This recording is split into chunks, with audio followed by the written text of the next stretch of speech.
The best salespeople in the world are the ones who do it without you even noticing. Everyone's a salesperson, especially if you're an entrepreneur. In the I'm Not Salesy podcast, join me, Cassie McKenzie, and my fabulous guests as we dive into the top strategies, mindset, and energetics around sales and money so that you can hear more, yes, I'm in, instead of crickets or getting ghosted. So if you're ready to fully book out your programs with aligned AF clients and have people chasing you down in your inbox, asking how to work with you, then subscribe to this podcast today and become not salesy too.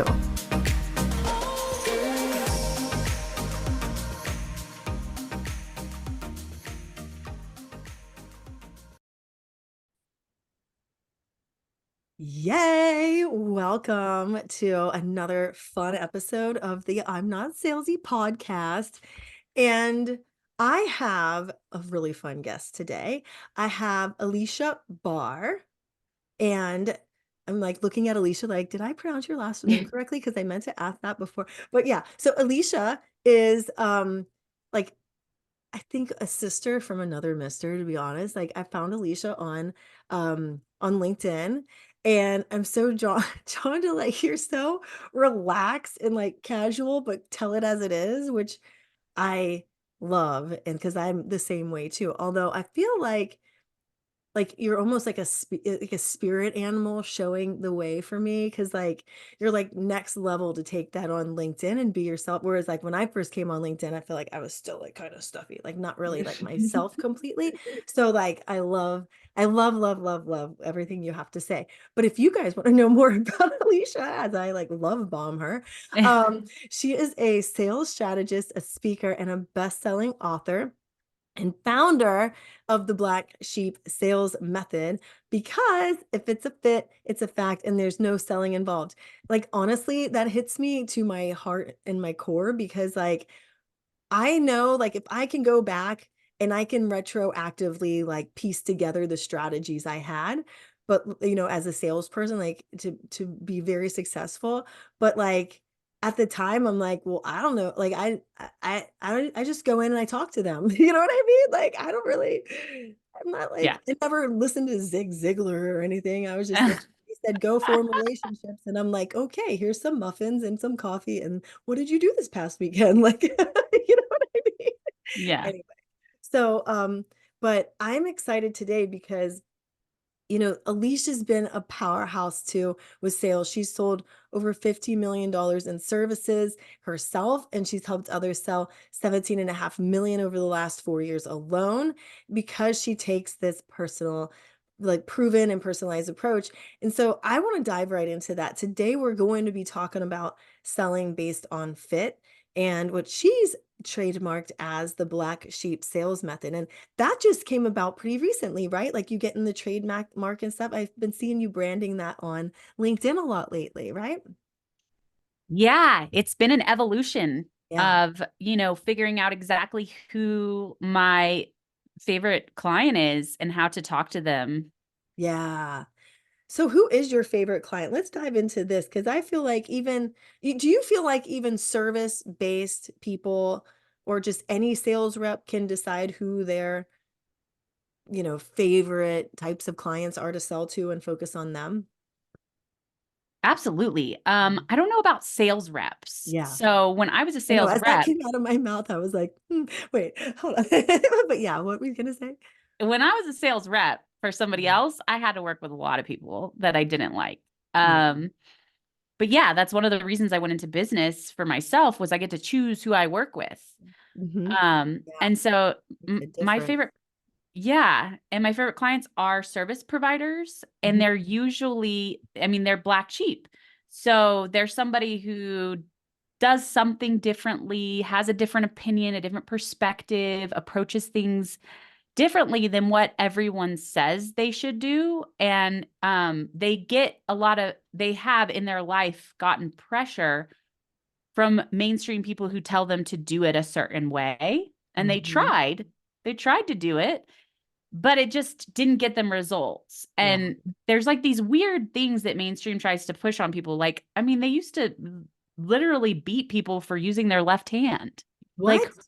who cares? Yeah, they would like, hit them with rulers. You got to use your right hand Mhm. if you're left-handed. It's like, who cares? Yeah. Like, it's very strange. I mean, I experienced this at corporate. I'm sure, I'm Yeah. wondering if you did too. Like, they would try to tell you how to sell, and it's like, if I'm getting sales, why do you care? Yeah. Well, and like, one of the worst experiences I had was, working for a division of Johnson and Johnson that I had transferred into, and they're no longer owned by them. But at the time, it was like I moved from pharma sales into capital equipment sales, which is Mm, a very long sales cycle. It's like a two yeah, years sometimes. It can be 3 to 6 months, but most of the time it's like about 1 to 2 years, and I was used to being able to go in, talk to a doctor, change the perception on something, and have them prescribe that day, and, I remember in training also, the people in our training department were, like, old laboratory workers who had no social skills at all and were very envious of people coming from like they kind of shit on people who came from pharmaceuticals. And I remember that was like the most stressful 3 months of my freaking life because my personality had always worked for me. And when I yeah, went into there, they like zeroed in on me because I was definitely different. the black sheep of the group. And my manager who hired me was the black sheep of the management. And he didn't give a shit what they said. He had his own couple $1 million businesses. And so he was just doing this because he loved it. And, he was like, he had been doing it for so long, kind of, you know what I mean? Like it's hard to turn down good money and good benefits, right? Yeah, So since I was hired by him and since I showed up just thinking, "Oh, this is gonna be just like my pharmaceutical time where, like they love our great big personalities." And I was definitely like it was like I dug myself a grave and I couldn't get out of it the entire time. It was so miserable. it's Ugh. really weird when there's like this resistance from people who are just like, why are you different? And it's like, why do you care? I'm not Yeah. trying to tell you to act differently or do anything differently. Yeah. I'm just trying to like get Mhm. whatever gets me results over here. Yeah. So, it I there's like multiple levels to the black sheep message that I have. And one of them is the courage to tell people to not succumb to that pressure, not give Yeah. into it Yeah. because you know what works for you and that as long as it's in integrity, like results and are you having a good time are really the only measurements that matter. Really? Yeah. Well, and that's the thing. I feel like so little people, so few people talk about the having a good time part, you know? Because you've gotta be having a good time with what you're doing and selling. If otherwise it's gonna feel like work and you may as well just go get a job somewhere else. You know what I mean? Like go work for somebody else because at least it'll be consistent income, you know? Yeah, well, and it's crazy because these service providers that sell their own services, they're not salespeople. And Yeah. so they get a strategy from somebody that might kind of work sometimes, but Yeah. it's so unpleasant. Yeah. So let's dive into this. So, like you mentioned, like having the courage to not be pressured to do something they don't want to do, but they might not even know that they don't want to do it yet because they haven't tried it until afterwards and then assume that every other sales strategy is the same way, right? Is that what you're Hmm. finding? No. So like you mean they have a bad experience with a sales strategy and then assume that every other sales strategy is like that? It's going to feel that way? Oh, yeah, definitely. Yeah. I mean, I've had prospects recently who are like, I was scared to talk to you because I thought you were going to make me do something that I didn't want to do. And I'm like, have you ever seen And my any of messaging? my content. It's like the exact opposite of that. Yeah. I like talk about it all the time. Um, Relentless. Yeah. yeah. In a So good that way. Thank you. So that is an issue with a lot of Yeah. sales experts is they're like, this is what worked for me, so it's what will work for you, and it's very not specific. Yeah. It's super generic, and they just tell people to like customize it themselves. And Yeah. it's like, well, I can't because I'm not a sales expert. So they don't give them words that are going to help them with the actual like their service and their audience. Can you give some examples of this? Like, what has been the biggest ones that stand out? That Just in that case people are sitting there thinking like, "Oh, what does she mean?" You know what I mean?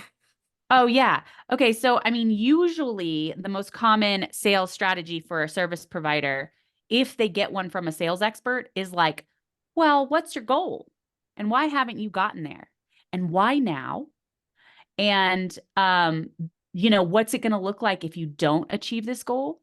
Mhm. And really dig into that down to the point where they, ideally, if they cry, they buy, is a saying. Oh, yeah. Um, and then show them the gap and bridge the gap with your offer. So I have everything that you need. I'm going to be really vague about it. I'm just going to say it's exactly what you want in your words. Mhm. And if you don't choose moving forward with me, then you're choosing the really shitty life that we just painted. That was the worst case scenario of if you don't figure this out. And we were kind of talking about this before you started recording. It's Yeah. like breeding this self-doubt in people, and it's making them feel like, okay, well, you're going to save me, right? Because like you have the solution. And it's like really a bad leaving such a bad taste in everybody's mouth. And the Yeah. only point of that sales strategy is to get somebody to say yes, To beat them even if into it's submission. even if it's not in their best interests. Yeah. It's funny, like, when you say that, like, that and I think, "Oh gosh, that would definitely work on some," like, work on somebody like me if I was struggling to meet, like, a certain goal. However, it wouldn't feel good to do that to someone else. You know what I mean? Like, I would Yeah. probably fall for something like that, to be honest, but, like, you So know? kind-hearted people really struggle executing that strategy Yeah, because it is so unpleasant to make somebody feel you have to like walk through a swamp with them. It's yeah, draining. yeah, yeah. Like, there's a difference between building a relationship and then challenging them to think like, "Okay, you've agreed this is gonna have now what challenge is there if you don't do that?" You know what I mean? Like, I feel like there's a difference between that, especially if they've already agreed that from, like, a pleasure standpoint, that this is what they want, you know what I mean? Yeah, I mean, Like, it's leveraging all the based on the relationships. idea that fear drives people more. So let's Yeah, just really put them in a place of fear and scarcity. And I have a lot of people don't like that, don't yeah, respond well to that. no, So it works on a minority of people, I would say. And when that person enters to work with you, like, especially if you're someone who has longer client relationships, it's not a great foundation for that relationship to start with. Like, they're not going to come in excited. They're like coming in with their tail in between their legs. yeah, and putting all the pressure on you to get the results. Totally. So, I mean, the approach that I have is really like being very, very clear about fit. So, yes, you want to talk about where is this in your priorities in your business and like talking through that. But it's like it's very much not about convincing, because if you're convincing people, like they're not going to buy anything. You're not going to sell anything. Yeah, And so instead of convincing, becoming curious yeah. Oh, and I love that. yeah, and really understanding the other person's situation while simultaneously keeping space for it not to be a fit. Like you are genuinely looking to see, and the other person will feel that. Mhm. And by fit, you can ask questions like, well, what are your goals? And what are your expectations working with me? What is your timeline for those goals? Yeah, And, what do you have in place already? Because, yeah, when I work with people and they have XYZ, those are the people that will get the results the fastest. yeah, And when all that lines up, it's very easy to just say like, okay, well, what you're expecting and the results you want on the timeline that you have is what I do. So I yeah, don't see any issue with that. And like, let's do it yeah, instead of this convincing thing. yeah, like rebuilding the ship. Yeah, that sounds terrible. I mean, Yeah, it just sounds it's like an exhausting process. And it's well, yeah. also sometimes also like there's this other type of sales approach where it's like incredibly focused on tone. Have you seen any of that, Cassie? I don't think so. Let me hear what you have to say. I'm gonna write this down though, so I don't forget for when I write my show notes. Okay. Well, I mean, some people are obsessed with tone. Like Tone? I've seen sales scripts that have next to sentences like say this in a I'm diagnosing you tone. Say this in a, you know, curiosity tone. And it's Oh, like, oh my God, how could you be present in a conversation if you're manufacturing your tone every sentence? yeah, And you know what works better than faking a tone of voice? Just actually having an intention. Then yeah, your tone's going to sound yeah, fine. Like the fact that you are m- focusing on the manipulation of the other person so much that you're like faking, yeah. like just have the Very intention, I'm true. trying to understand what's going on so that I can help you. Like, and that intention will naturally create the right tone. It's so like, I mean, and what is it? 93% of what like the communication we do is nonverbal. So that's like taking NLP on steroids. It's not very authentic though. You know what I mean? Like I believe in adding some like, obviously some persuasive language that helps you, that salespeople do. You know what I mean? Like if you want Of to do course. this, then you can do this so you can blah blah blah blah blah. Yeah. Like just simple things to get like the like momentum going, but like I tried following a sales script, funny enough, like when I was first doing sales calls, and I couldn't even like keep up with it because I'd be like asking, and this is me with like at the time I had like 20 years of sales experience, and I'd never used a script in the past. I just had an idea of like opening a conversation and asking them questions about their situation and what's going on and what issues and concerns they already have about a product that they've bought, and working through those and moving the conversation that way. But I was like trying to read the script and I couldn't even keep up with the questions. I'd like lose my space and be like, and so if you continue to do, I'm like, oh wait, I already asked them. Like, it was like such a bad experience. That's what I was like, Yeah. oh, I can't follow a sales script. I just need to have a conversation with people? Well, that's what everybody wants. It's Yeah. impossible to script every single way that a conversation could go. Yeah. Humans are the most unpredictable thing, and there are two of them in a sales conversation. How are you going to have words for every possible direction that it goes? Yeah. Like, Hmm. it's completely unrealistic, and it takes all authenticity out of it. And yeah, so I'm all about a structure. Like, there's information that you want to make sure you have, Yes. Yes. Yeah. and but like you can't script word for word. Yeah. Right. So, how do you suggest, like, I mean, I know where I would go with it, but how do you suggest people then tailor this, sell, like the selling process based on them being a good fit and selling to people who are a good fit? Yeah, so I mean, if you look at who gets results with you and is super happy, there Hmm. are certain things that certain patterns you can identify. Yeah. And sometimes it can even be a pattern that's like they all have kids because you have kids Yeah.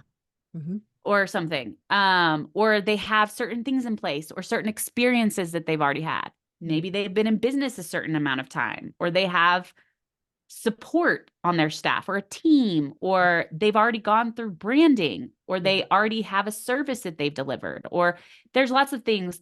And then you really want to tailor your questions around that. Obviously, you want to ask other questions too, but what people are usually doing is they're not talking about the potential objections. Yeah. So, and they're not talking about the things that limit someone's success. Like, oh, if we don't talk about them, they don't exist. No, they definitely still exist. So Yeah. just like ask about them. So if people a lot of times have an objection about how this sounds time consuming, you're going to want to ask, how much time do you have to invest in this ahead Yeah. of time?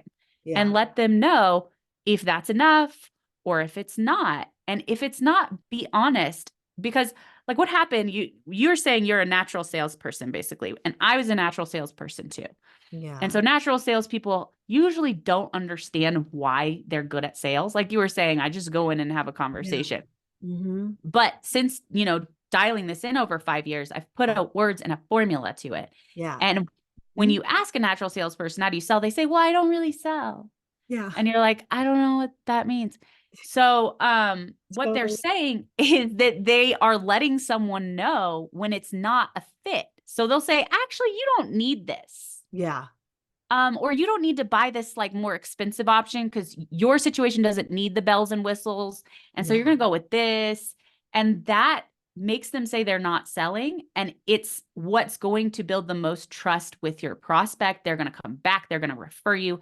And when someone is actually a fit, you're going to get super excited about it and be like, great, this is the thing for you. This Yeah. is why. These are all the things you're going to get from it. So, like, that intention for the other person's best interests, Yeah. just having that as a foundation is incredibly effective. And to the point of people who, like, their only goal, like the sales strategies, their only goal is to get a yes. They Yeah. don't even know who's not a fit for their program. Yeah. Like, oh, you have a working credit card? You're a fit. Like, Yeah. there has to be more criteria than a working credit card. And you want to let the other person know who doesn't get results, because everybody's concern right before they invest is, oh my God, what if I'm an exception? What if there's a question I didn't ask? What if there's information I don't have? This doesn't work for everyone. So just let them know. I'm going to let you know when this doesn't work if you don't tap into me. If you don't tell me what's going on, if you don't ask questions, if you don't implement, if you, like, I don't Don't know, show up for calls. don't come to the monthly meetings, like, Yeah. whatever, and get their buy-in on it. Or if you're somebody who's prioritizing money over quality, or Yeah. just needs bodies and doesn't have a company culture, or you can let them know so the person can say, "Ooh, that's not me." Yeah. Mhm. Yeah, I and I feel like it's this inner sense of actually, like, legitimately caring about the other person on the other side of the sales call, and of, like, the sales conversation, and, like, you're doing them a favor, and, like, with like, I do remember so many times, especially in my sales career, where I'd be like, "Oh, you're fine, you just need this much, like, this month," or, "You don't need to do all this," because it wasn't so much about, like, I was more concerned about them realizing they bought the wrong thing or bought too much, and then it would come back to me and then lose the whole entire deal for, years to come. Like, you've got it's another piece of this long-term vision versus short-term get rich quick. Because people who, if you're doing this kind of convincing sale to get people in, and it's obvious that you just want bodies and you just want credit cards and you just want to be able to go on social media and be like, look how much my company made this quarter or Ugh, this month, you don't yeah. actually care about the person, then like it costs 5 times as much time and energy to sign a new client as it does someone who's already bought from you.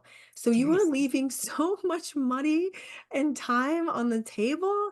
You are leaving so many more like moments where you can sit on the beach with, a Mai Tai and have your business run itself pretty much. You know what I mean? Like have the sales naturally come to you from the people who already bought from you, client satisfaction doing the sales for you versus, having to hustle and grind and do the job that you normally do just to fulfill the service that you're used to fulfilling for the clients that you currently have on the roster. It's like it's mind-boggling to me.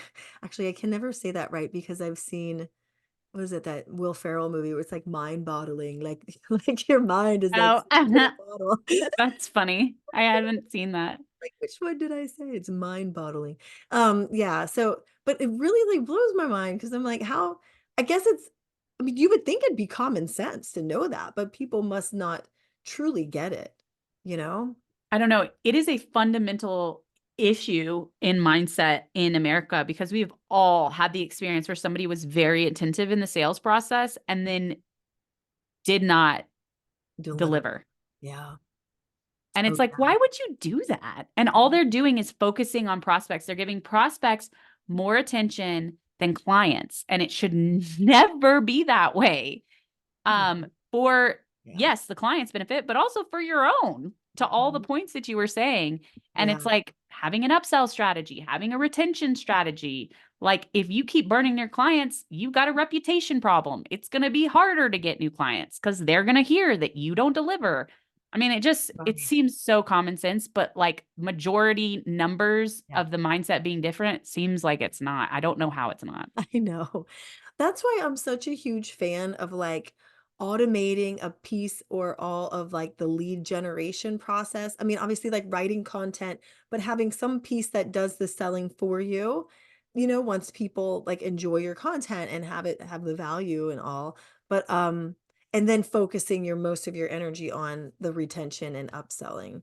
It just seems to make so much more sense, and not to mention, it's like, then you don't have to worry about building community because you're already building the community by how you're treating your current, community of clients and customers.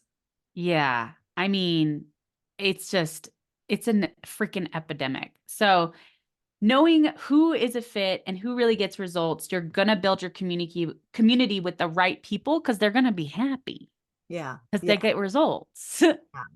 So, as far as like, how did you decide who would be a great fit for you? Like, if somebody's sitting there and they have never even considered this and they're like, holy shit, this is why I wake up every day and dread having to serve my clients or work in my business, because a lot of your business satisfaction goes right alongside with the people pleasing level of people pleasing that you do day to day, right?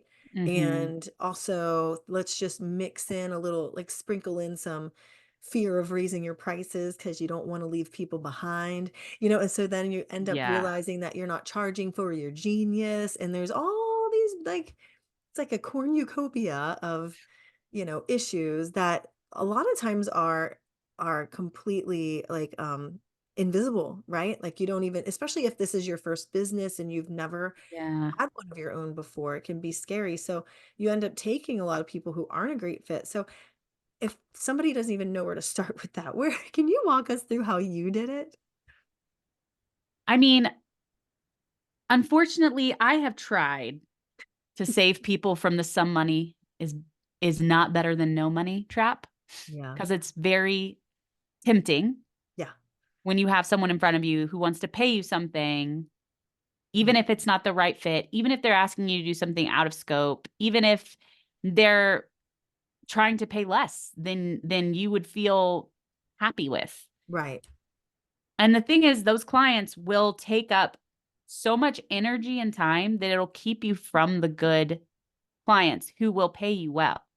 Yes. Um, but like it's one of those things that people just have to experience. I Mhm. would say like the big red flags are when they're asking you to do something out of scope. Just because you can does not mean that you should. Mhm. And if they're asking ahead of time, like you want to have a streamlined service that's just your zone of genius and have other people you can recommend for these other things that come up. Mhm. And I mean, ideally you want to look at like who you get the best results with and what they need to have in place to come up with the criteria. And also just trusting your gut. Every time I've accepted a red flag client, I knew that it was not there was something off. So Yeah. it's definitely like tuning into your intuition too and just a mindset shift of not coming from a place of fear and scarcity. And you'll find as you go what maybe if you're like newer in it, you don't know who doesn't get results with you yet. So you'll find it as you go and just do your best not to attach judgment to it Yeah. or negative emotions and take it as data. So like, okay, people who are in tech are not as good of a fit, or people who are in software, not as good of a fit. And it's really just data that you're stacking up and it helps you get clearer and clearer on your message before the sales call and in the sales conversation, honestly. Um, so I would say like just try to be kind to yourself. And if it's a new offer for you, let someone know, like, I'm offering you an incentivized price in exchange for knowing it's not perfect. Yeah. Right. It's a work in progress. Yeah. Like, normally I would charge this amount. And Mhm. as a result, you'll get more of me probably because we're going to need to interact so much to perfect it. Yeah, yeah. Well, and that happens. So what kinds of service providers do you work with per se? Or do you work with companies too? So it's such a like tricky thing because I can definitely help companies and they have bigger budgets and it's Yeah. easier and all that. But it's just not as fulfilling. as Mm. helping a business, like a service provider who's selling their own service, because that person just wants something like it's going to impact them a lot more.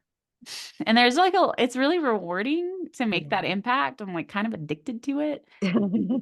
Whereas like if I help a company, the sales team's like whatever. I'm here because I have to be here, kind of a Yeah. thing.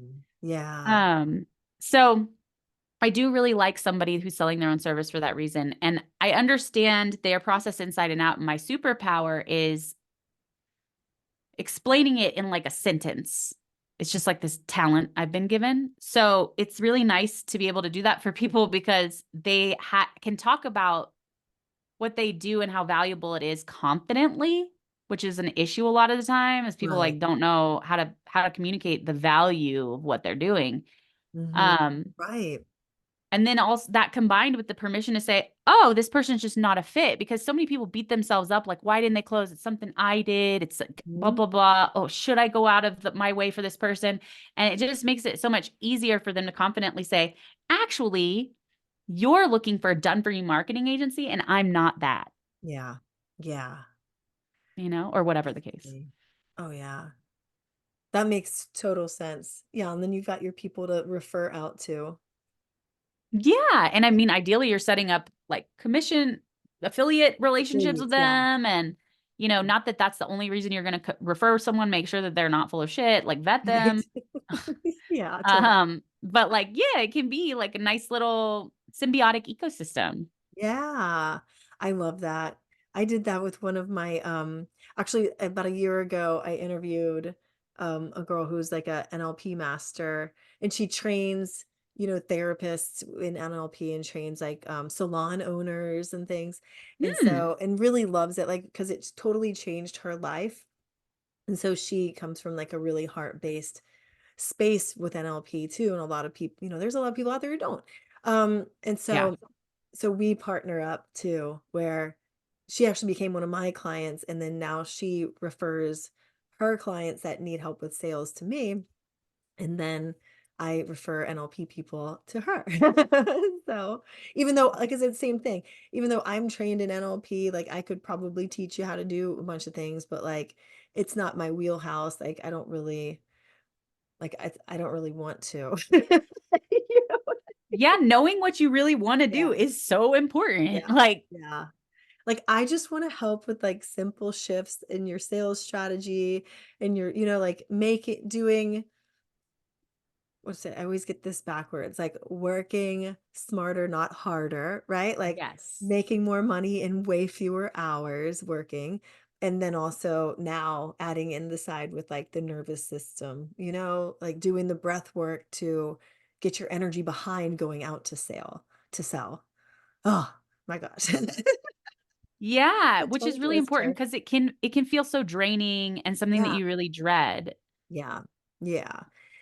And it can also point you in the way, like it can point you in the direction of something that's going to be more fulfilling. Like people might not see, like they might think something's wrong with them if they go and they're making a buttload of money helping corporations, but looking at the Zoom call full of sales reps that are literally just sending emails to their customers or texting their boyfriend about where they're going to happy hour for Taco Tuesday, and you're like, listen, I'm delivering motherfucking gold here. Like, Yeah, listen to me.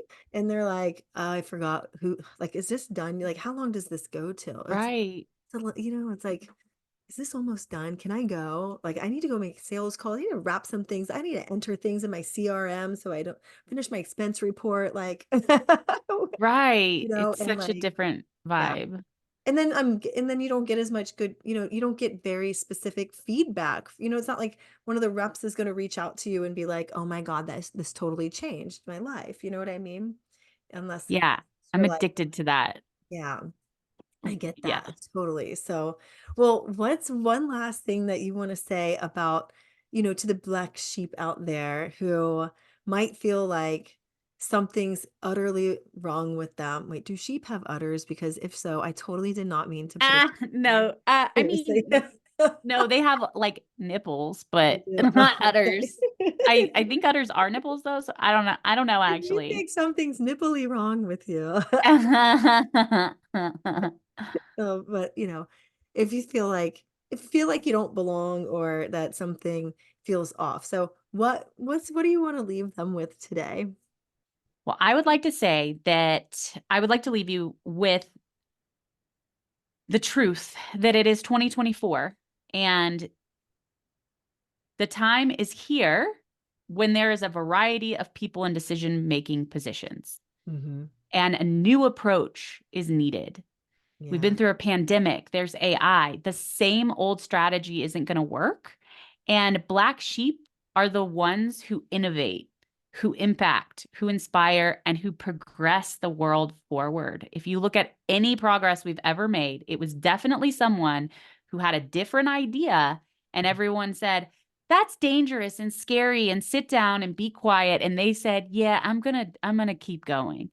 And Yeah. so to have that courage, knowing that it's so necessary for the world that we're in now, and that when you embrace it, you're going to get more success because of it, because the time is now for Yeah. people who approach things differently and more effective. Yeah. So since it's my podcast, I can ask one more question because I meant to close it out with that, but I would want to do a follow. Okay, okay. This is my freaking show. But I know we talked about kind of the fear mongering sales script and Yeah. tone. What else would you put into that bucket just so people know what to look out for and stay away from? Because it's probably going to feel icky and gross and whatever. But like if you could list out like a few different things that like a different like the other approach that needs to be left in the garbage can. You know what I mean? Like the other Yeah. sales approaches. You can feel free to rattle off as many as you want to, just so people listening, the black sheep, the people listening know what to I mean, this is I'm not salesy podcast, right? So it's all of that. Yeah. So So, just so they know what to look out for. I mean, I think anytime that a sales expert is saying that you need to build resilience through rejection, I Oh, would run.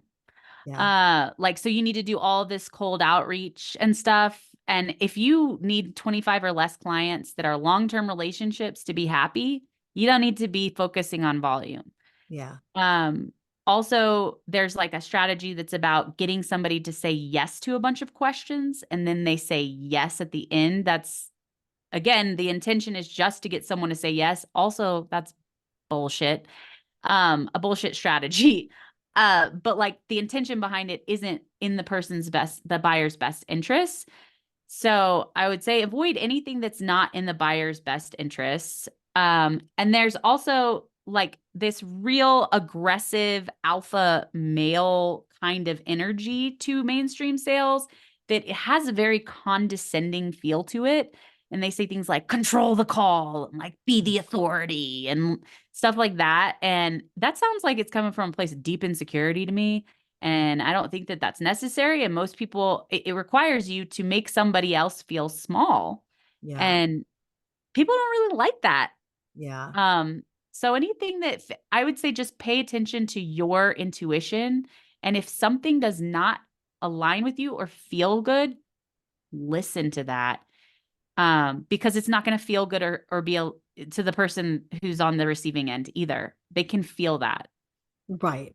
Well, and I just wrote down like y- if you want to have clients who you're doing big expansive things with your services, then the wrong like it's probably not aligned to make them feel small because then, you want to make them feel big and full. You want like the sales process to feel as expansive as it does working with you.